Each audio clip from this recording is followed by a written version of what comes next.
Shalom semua saudara-saudara. Terima kasih buat kehadiran 5.000 jiwa pagi ini. Amin. Mari kita berdoa terlebih dahulu ya. Ya rata karasya karalaba. Terima kasih Tuhan untuk pagi ini Tuhan kami masih boleh berkumpul dan beribadah bersama Tuhan. Tuhan kami mau membuka hati kami Tuhan. Engkau memperbesar kapasitas kami Tuhan.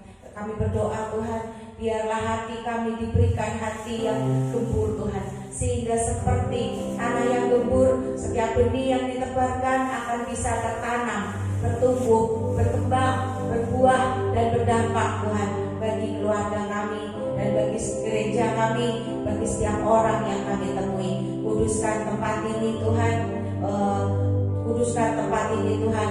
Kami percaya Kau telah mengutus malaikat-Mu untuk memberikan keamanan pada setiap kami di tempat ini. Tutup bungkus tempat ini Tuhan, tutup bungkus setiap tubuh jiwa roh kami Tuhan, untuk kami aman dalam lindungan Tuhan ketika kami mau fokus mendengarkan firman yang akan disampaikan pada pagi hari ini. Biarlah firman tertabur di tanah yang gembur dan subur, berbuah dan berdampak. Haleluya, puji Tuhan, amin. Shalom semua. Ya, pagi ini kita mau belajar tentang kebijaksanaan ya dalam berkata-kata. Sudah.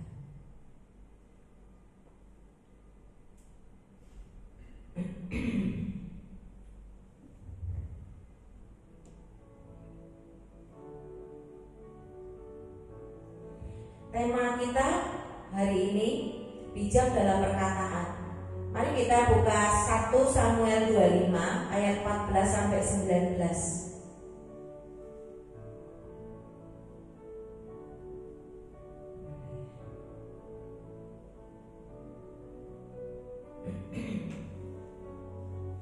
Satu Samuel 25 ayat 19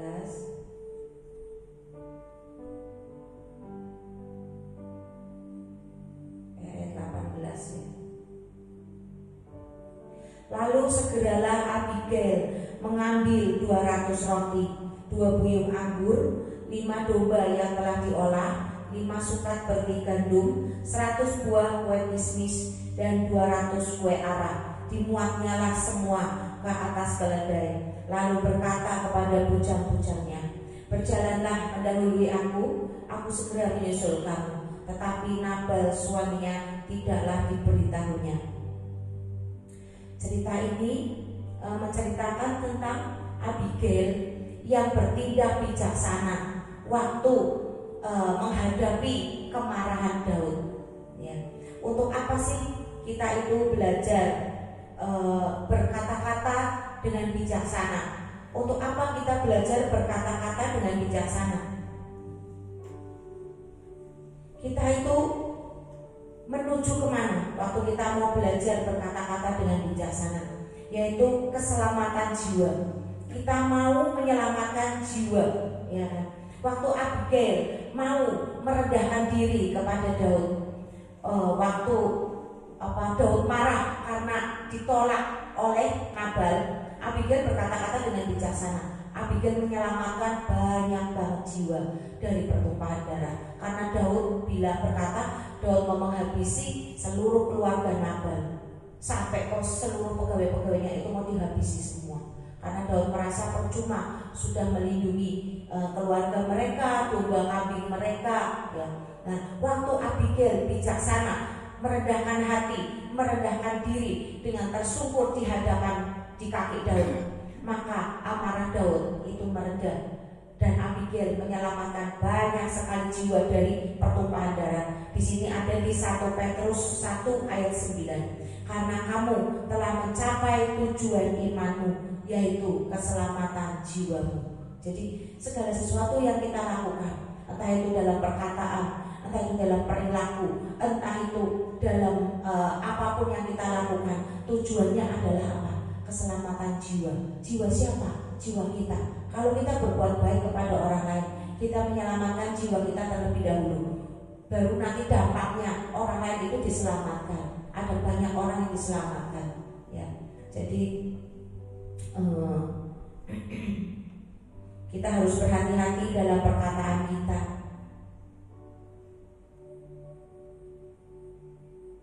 Hidup ini itu penuh dengan situasi yang menuntut kita untuk tetap mengambil keputusan secara cepat, secara bijak, dan penuh pertimbangan. Cepat, bijak, penuh pertimbangan. Nah, itu harus dilatih. Dilatih dari perkara kecil, dari kehidupan sehari-hari, sampai akhirnya waktu kita menghadapi masalah besar, itu harus cepat dilakukan dengan tepat, cepat, bijaksana, yang penuh pertimbangan. Ya, itu harus kita latih. Seperti Abigail, tidak sedikit orang bisa jatuh dalam dosa atau menyesali keputusannya karena bertindak tanpa hikmat. Enggak bijaksana, enggak dipertimbangkan, tergesa-gesa, akhirnya apa? Seperti tanpa hikmat, jadi berantakan semuanya, dan akhirnya apa? Menyesal. Di tengah dunia yang mudah terprovokasi dan cepat bereaksi, kita memerlukan pembelajaran dari teladan Abigail. Ya, dari teladan Abigail itu kita perlu mencermati dan meniru apa yang dia lakukan, ya Abigail, ya, dalam tindakan, perkataan, dan sikap terhadap orang lain. Yaitu apa? Satu, Abigail itu bijak dalam bersikap, ya, seperti di ayat 19 tadi. Abigail peka terhadap waktu, kondisi, dan tidak menunda tindakan sehingga tidak terjadi pertumpahan darah. Waktu dia lambat atau kebanyakan mikir, bahkan pasti akan terjadi pertumpahan darah. Pasti pasukan Daud sudah sampai duluan ke tempat Nabal. Pasti Nabal akan tahu. Nah, ketika Abigail bertindak cepat, begitu bujangnya ngasih tahu, itu loh tadi terjadi begini, dan Daud memutuskan untuk menghabisi seluruh keluarga kita. Abigail langsung ambil kue, ambil apa ya, seperti yang tadi disebutkan. Langsung memberikan kepada Daud, nyusul duluan tanpa ngomong sama Nabal. Dia nyusul duluan, langsung ketemu Daud di tengah-tengah jalan sebelum sampai ke rumah Nabal. Ya. Dia tersungkur di kaki Daud, dia mengeluarkan kata-kata yang bijak sehingga amarah Daud itu mereda, ya, sehingga tidak jadi pertumpahan darah. Ya. Abigail tidak membalas kejahatan dengan kejahatan. Ini yang perlu kita teladani, ya. Tindakan cepat dan juga mau merendahkan hati, mau tersungkur di kaki Daud, yang bahkan Abigail aja gak kenal sama Daud, tapi tahu dari bujangnya bahwa Daud itu seorang prajurit, ya. Nah, itu di situ Abigail tindakannya tepat sekali, ya. Dia juga gak membalas kejahatan dengan kejahatan, ya. Daud ngancam mau menghabisi, Abigail gak bilang yuk kita lawan perang, enggak begitu, tapi dia malah merendahkan hati.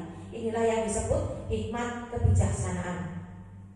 Abigail memilih meredahkan emosi daripada memperkeruh suasana dan tidak membela suaminya, ya. Padahal dia istrinya, tapi dia malah merendahkan diri, membela suaminya dengan cara merendahkan diri, minta maaf mewakili suaminya. Hal ini tuh perlu kita contoh dalam kehidupan sehari-hari. Kita minta sama Tuhan untuk kita apa? Menjadi pembawa damai dimanapun kita berada. Kita wajib menjadi pembawa damai. Jangan malah membawa perseteruan. Di mana ada kita, di situ ada pertengkaran. Nah, ini yang harus kita koreksi, ya. Kita harus introspeksi, minta sama Tuhan. Tuhan, buat aku ini jadi seorang pembawa damai. Hidupku berguna, paling enggak untuk membawa perdamaian. Di mana ada aku, di situ ada damai sejahtera, ada sukacita, ada canda tawa, ada kebahagiaan, ya, ada perdamaian. Yang berantem jadi rukun, suasana kaku jadi cair. Kita harus minta itu sama Tuhan, ya. Sebagai kita adalah anak-anak Tuhan, anak-anak terang yang menjadi suratan terbuka, ya. Jadi kita jangan jadi orang sumbu pendek kayak Nabal, ya. Kita hati-hati setiap tokoh-tokoh di Alkitab. Untuk apa diceritakan? Untuk diambil pelajaran bahwa kita harus mencontoh yang baik, dan kita ambil pelajaran dari yang tindakan-tindakan yang tidak baik, ya, di situ. Nah, jadi kita harus benar-benar mencermati setiap tingkah laku tokoh-tokoh di Alkitab untuk kita menjadi suratan terbuka yang membanggakan hati Tuhan. menyenangkan hati Tuhan, nggak jadi batu sandungan, dan kita juga membawa nama baik gereja kita. Ya, kita banyak belajar dari kisah Abigail, Daud dan Nabal. Ya, Abigail bersikap rendah hati dan membawa perdamaian di hadapan kebenaran. Ia membawa damai, bukan konflik. Abigail bijak dalam berkata-kata, ya. Abigail itu bijak dalam berkata-kata, yaitu di mana ayat 23 sampai 31. Ya, kita buka ya. Di ayat 23 Abigail berkata apa?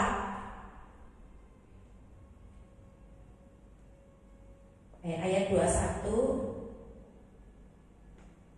Daud itu bilang, sia-sialah aku melindungi segala kepunyaan orang ini di padang gurun, sehingga tidak ada sesuatu pun yang hilang dari segala kepunyaannya. Ia membalas kebaikanku dengan kejahatan. Daud itu merasa seperti itu, ya. Beginilah kiranya Allah menghukum Daud, bahkan lebih daripada itu jika aku tinggalkan hidup sampai bagi seorang laki-laki saja pun dari semua yang ada padanya. Daud sampai ngomong kayak gitu ya. Sampai Daud ngomong habisi gak dia mau disisain. Nah, ketika Abigail melihat Daud, segeralah ia turun dari atas keledainya, lalu sujud menyembah di hadapan Daud dengan mukanya sampai ke tanah. Terus Abigail berkata-kata, aku sajalah ya Tuanku yang menanggung kesalahan itu. Izinkanlah hambamu ini berbicara kepadamu, dan dengarkanlah perkataan hambamu ini. Ya, kata-katanya Abigail itu meneduhkan Daud. Janganlah kiranya Tuanku mengindahkan Nabal orang dursila itu, sebab seperti namanya demikianlah dia. Nah, Abigail sampai ngomongnya seperti itu ya. Nabal namanya dan bebal orangnya, tetapi aku hambamu ini tidak melihat orang-orang yang Tuanku suruh. Ya, jadi Abigail bilang aku tapi nggak lihat. Nah, kalau aku lihat aku nggak akan ngomong seperti itu. Aku yang akan menghadapi. Ya, luar biasa ya Abigail ya. Saya suka baca cerita ini ya. Benar-benar menguatkan kita sekali ya. Terus ngomong lagi nih, oleh sebab itu Tuanku, demi Tuhan yang hidup dan demi hidupmu yang dicegah Tuhan daripada melakukan hutang darah. Perkataan itu bijak banget ya kan? Daripada melakukan hutang darah dan daripada bertindak sendiri dalam mencari keadilan, biarlah menjadi sama seperti Nabal musuhmu dan orang yang bermaksud jahat terhadap Tuanku. Nah, jadi sepertinya Abigail itu menjelekkan suaminya, tapi dia sedang meredahkan amarah Daud untuk tidak terjadi pertumpahan darah ya, karena Daud itu marah besar ya, karena keluarga Nabal itu nggak mau memberikan sedikit aja berkat kepada Daud yang hidup dalam perantauan kan, dia lagi bersembunyi ya. Oleh sebab itu pemberian yang dibawa kepada Tuanku oleh budakmu ini biarlah diberikan kepada orang-orang yang mengikuti Tuanku. Dia bilang lagi, ampunilah kiranya kecerobohan hambamu ini, sebab pastilah Tuhan akan membangun bagi Tuanku keturunan yang teguh, karena Tuanku ini melakukan perang Tuhan dan tidak ada yang jahat terhadap padamu selama hidupmu. Jika sekiranya ada seorang bangkit mengejar engkau dan ingin mencabut nyawamu, maka nyawa Tuanku akan terbungkus dalam bungkusan tempat orang-orang hidup pada Tuhan Allahmu. Tetapi nyawa para musuhmu akan diumbankannya dari dalam salang umban. Ya, luar biasa ya Abigail. Dia ngomongnya pintar banget. Dia merendahkan diri pintar banget ya, luar biasa. Ngomong lagi nih, apabila Tuhan melakukan kepada Tuanku sesuai dengan segala kebaikan yang difirmankannya kepadamu dan menunjuk engkau menjadi raja atas Israel, maka tak usahlah Tuanku bersusah hati dan menyesal karena menumpahkan darah tanpa alasan, dan karena Tuanku bertindak sendiri dalam mencari keadilan. Dan apabila Tuhan berbuat baik kepada Tuanku, ingatlah kepada hambamu ini. Luar biasa ya, saya kagum loh dengan kata-kata Abigail loh. Dia banyak ngomong yang membuat Daud itu sampai terdiam, gak bisa ngomong. Sampai dia gak ngomong, kamu ngomong apa? Itu pun dia gak bisa ngomong seperti itu loh Daud tuh. Dia diam, terhenyak, kaget. Ini perempuan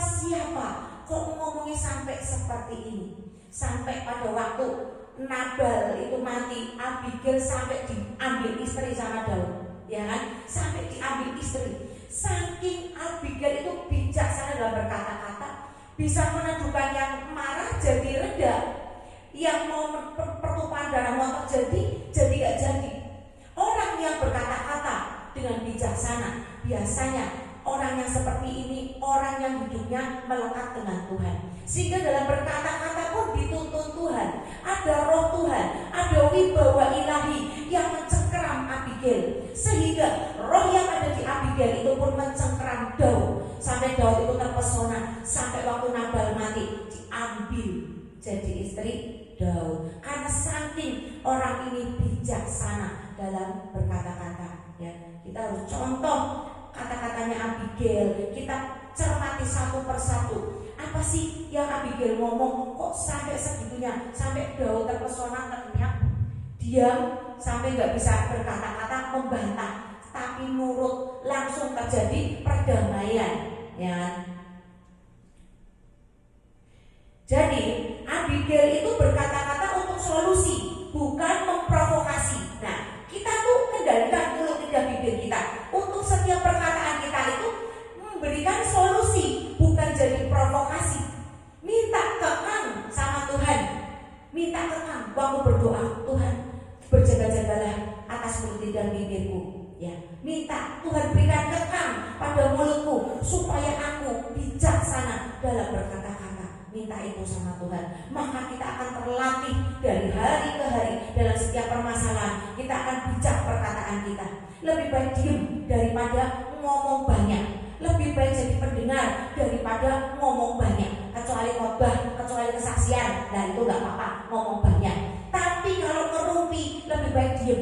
Kalau ketemu dengan komunitas yang lagi ngerumpi, kita bukan salah satu dari mereka, cuma pas kebetulan ketemu, lebih baik mulut kita diem, dengerin aja, gak usah ikut-ikutan komen. Kecuali kita mau kesaksian, baru kita buka suara. Nah itu, jadi setiap perkataan kita adalah kata-kata hikmat yang dipimpin oleh Roh Kudus, seperti perkataan Abigail, ya. Ia menguatkan iman dan menahan Daud dengan perkataannya agar Daud tidak bertindak ceroboh. Sebetulnya Abigail takut gak sih?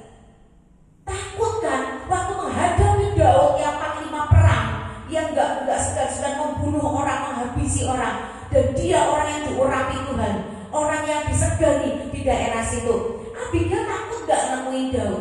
Takut banget. Bayangin satu orang perempuan cuma diikuti beberapa bujang bawa makanan, ketemu satu panglima perang yang diikuti 400 tentara, 400 pasukan perang. Daud menemui Nabal, mau menghabisi keluarga Nabal, membawa 400 tentara, yang 200 ditinggal untuk berjaga-jaga di markasnya, yang 400 dibawa. 400 berapa banyak coba? Takut gak kita menghadapi masa sendirian, perempuan sendirian, dalam keadaan marah kita temuin dia, salah-salah nyawa melayang, ya. Tapi karena Abigail di sini dikatakan ia menguatkan iman dan menahan Daud dengan perkataannya, ya. Menahan Daud dengan perkataannya. Bukankah di dalam Lukas 10 ayat 19 kita pun zaman sekarang telah diberikan kuasa oleh Tuhan untuk menahan kekuatan musuh. Meskipun kita takut, waktu kita menguatkan kepercayaan kita seperti Abigail menguatkan kepercayaannya sebelum menghadapi Daud, ada roh Tuhan yang berkuasa yang mencengkeram untuk dia menciptakan perdamaian, menghentikan pertumpahan darah. Dia berani bayar harga menemui Daud yang dalam keadaan marah. Dia tersungkur di kaki Daud, memuji-muji Daud, membela perbuatan Daud yang tidak pernah mengganggu semua gembala-gembala, pengerja-pengerja peternakan Abigail dan Nabal, ya. Di situ Abigail benar-benar bijaksana, ya, menguatkan kepercayaannya sebelum menghadapi musuh. Sama, sebelum kita menghadapi musuh, sebelum kita berdoa, ya, sebelum waktu kita menghadapi masalah, kita kadang down, iman kita itu down. Tapi yang kita lakukan apa? doa, minta diberikan kekuatan kepada Tuhan. Ya, buka kitab Mazmur.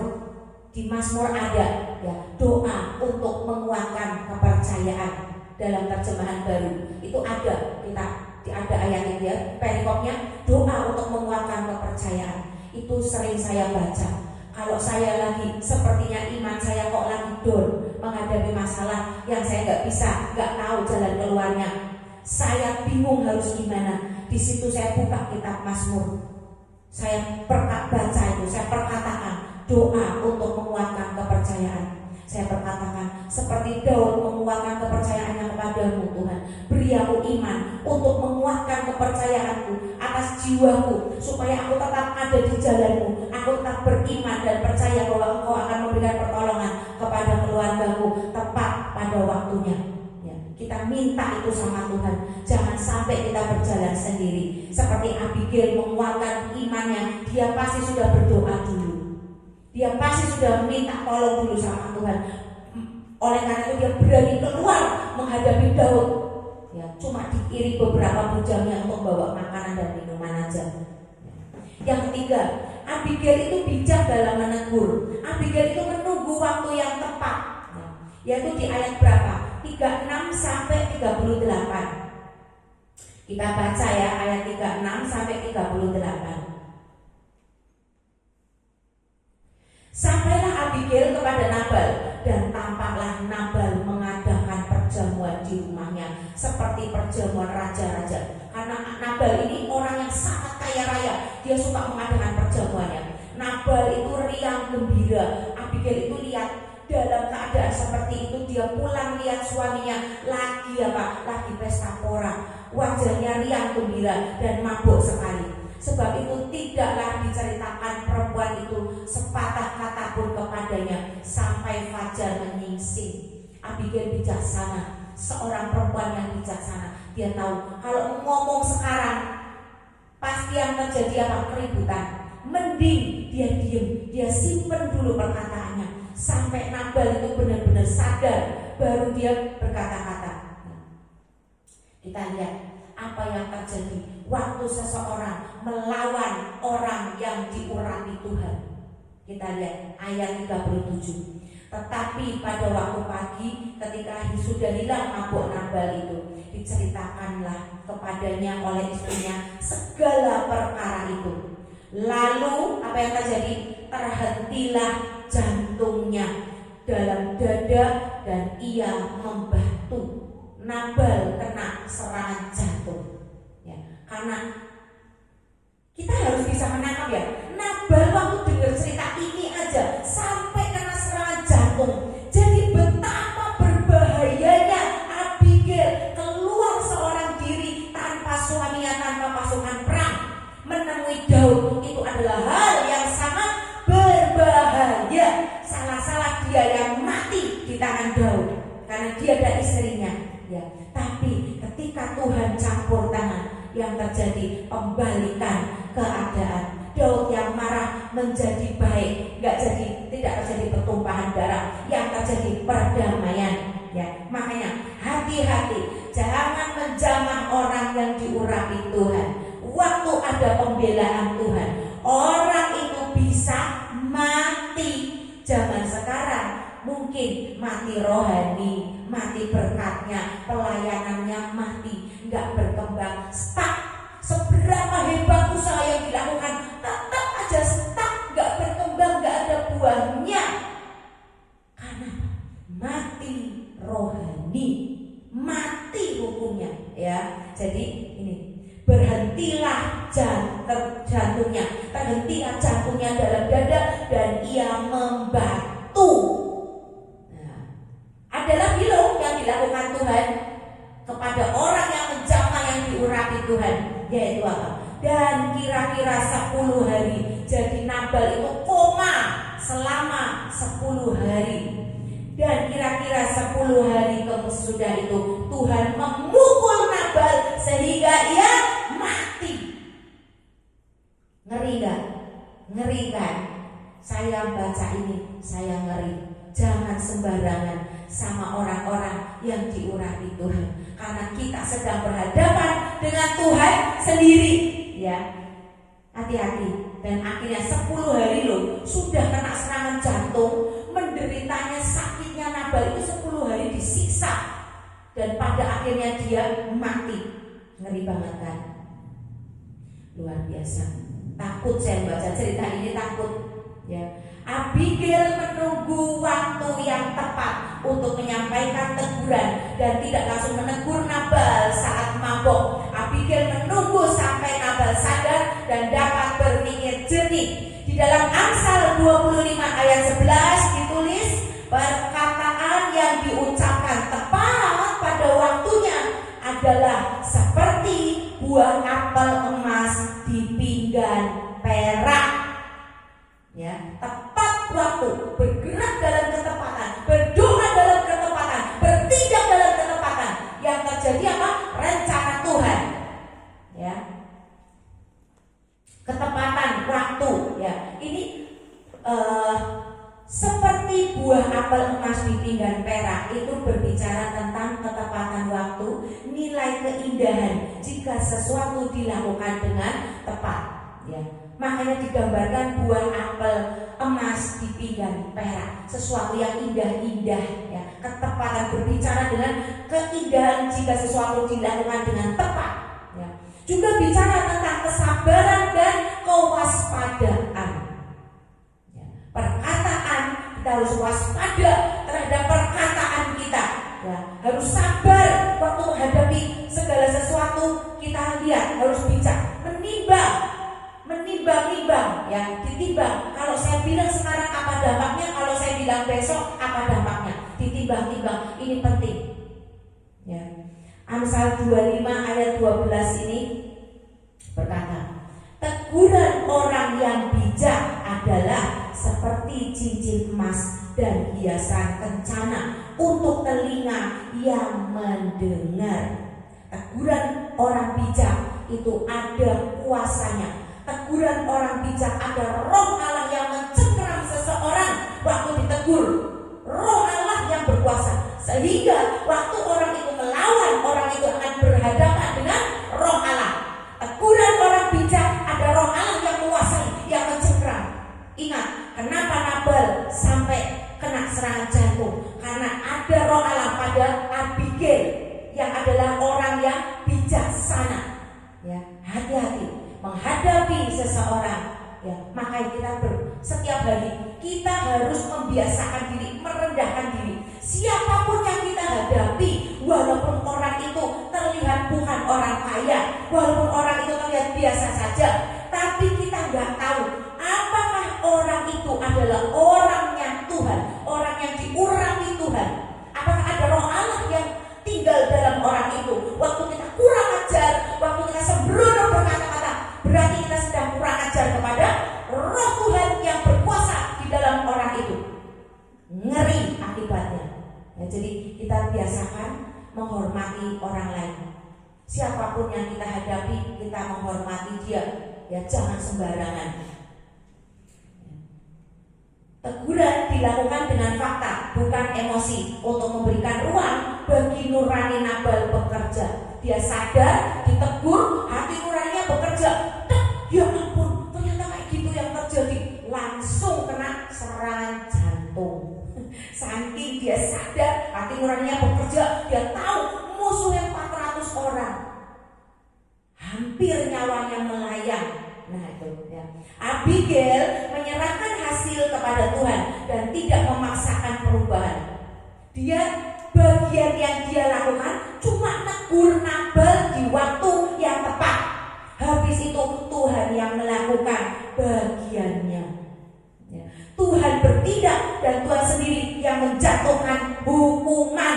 Kita buka ayat 38. Dan kira-kira 10 hari sesudah itu Tuhan memukul Nabal sehingga ia mati, ya. Jadi Tuhan yang menjatuhkan hukuman sehingga Nabal mati, ya, karena berhadapan dengan roh Tuhan. Makanya kita harus berhati-hati dengan lidah kita, ya. Ada 4 macam lidah. Saya sudah pernah share di grup Komsel IFAC Tegal, yaitu 4 macam lidah itu apa? 1, Satu, lidah yang dikendalikan. Yang kedua, lidah yang peduli. Yang ketiga, lidah yang penuh muslihat. 4, lidah yang ceroboh. Kita harus koreksi diri. Lidah mana yang kita punya? Apakah lidah yang ceroboh, yang suka ngomong sembarangan, atau yang penuh dengan muslihat, yaitu pencemooh, lidah pencemooh, ya seorang pencemooh, atau lidah yang peduli, yang suka menghibur, yang suka mendoakan, atau lidah yang dikendalikan, cuma ngomong kalau mau kesaksian dan mendoakan, nggak mau sembarangan bicara, ya. Tuhan sendiri yang akan jadi lawan dari orang-orang yang suka berkata kurang ajar. Hati-hati ya, kita harus mengendalikan lidah, karena Tuhan sendiri yang akan menjadi lawan orang-orang yang suka berkata kurang ajar pada orang-orang yang diurapi maupun waktu berdoa kepada Tuhan, atau enggak sengaja mengumpat-ngumpat. Kita buka Yeremia 50 ayat 31 sampai 32. Sesungguhnya aku menjadi lawanmu, hai engkau yang kurang ajar. Demikianlah firman Tuhan Allah semesta alam.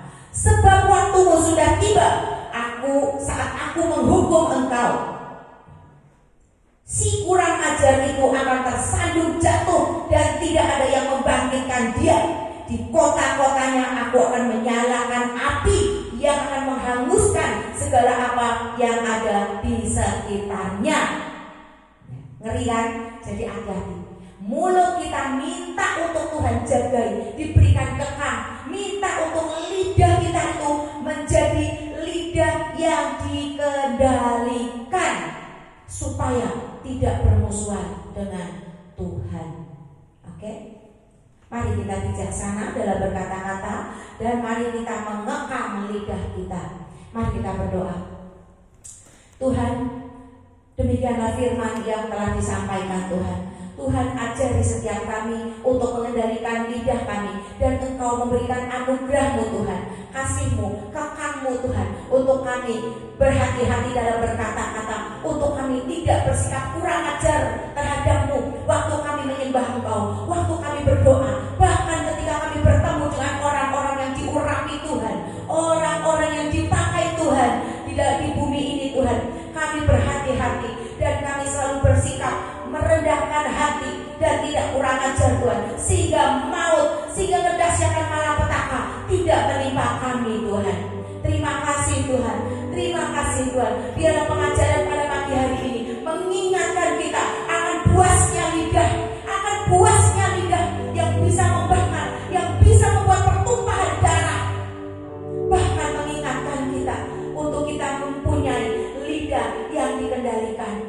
Terima kasih Bapak, terima kasih Bapak. Biarlah kami mau terus belajar mengendalikan lidah, mengendalikan perilaku kami untuk bersikap sopan, hormat di hadapan hadirat-Mu Tuhan. Ataupun ketika kami sedang melayani orang lain sesama kami Tuhan. Terima kasih Tuhan. Meneraikan doa pada pagi hari ini Tuhan. Biarlah Roh-Mu terus mencengkeram setiap kami Tuhan. Biarlah lidah kami terus menjadi lidah yang dikendalikan,